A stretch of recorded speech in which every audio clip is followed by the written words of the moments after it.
Dahil sa mahal na gamutan, pinipili ng ilang cancer patient na uminom ng mga supplement o gamot na nakita nila sa social media na nagsasabing nakakagaling ito.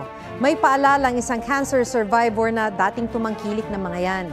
May special report si Mariz Umali. 2014 nang madiskubre ni Mary Ann Eduarte ang bukol sa kanyang kanang dibdib. Pero dahil sa takot, 2 taon pa bago siya nagpasuri. 2016 nang makumpirma na malignant ang tumor sa kanyang dibdib.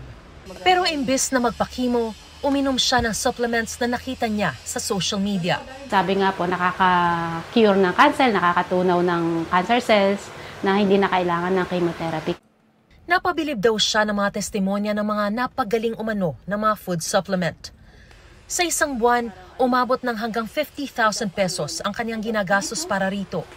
Pero imbis malusaw, kumalat ang cancer cells sa kanyang baga at buto. In 7 years na pagtitake niyan, hindi po natanggal yung aking sakit. Kaya much better po na pumunta po tayo sa tamang doktor at doon po tayo magpagamot. Kadalasang umaabot ng milyon ang gamutan sa cancer. At depende sa uri ng cancer, 20,000 hanggang 120,000 ang kada session ng chemo. Kaya hindi na raw katakatakang maraming pasyente ang naniniwala sa mga produktong kaya umanong gamutin ito. Most of the patients would opt for alternative medicine thinking that they would save more or it will be less expensive than the traditional chemo treatment. Aminado ang Food and Drug Administration na mahirap habulin ang mga kumpanya at individual na nagpo-promote ng mga peking gamot. Sa halip, naglalabas sila ng mga babala sa kanilang social media page. Cancer-free na ngayon si Mary Ann.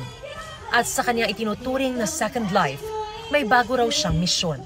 Lahat ng pinagdadaanan natin inaalaw ni Lord para matuto ka.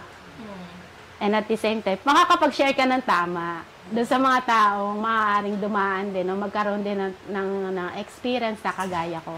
So, every time na may mag-a-ask sa akin na kung tama ba yung ganito, ganyan, nakakapag-advise ako ng tama sa kanila kasi napagdaanan ko siya.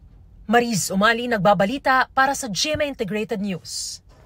Huwag magpahuli sa mga balitang dapat ninyong malaman. Mag-subscribe sa GMA Integrated News sa YouTube. Sa mga kapuso abroad, subaybayan nyo kami sa GMA Pinoy TV at sa www.gmanews.tv.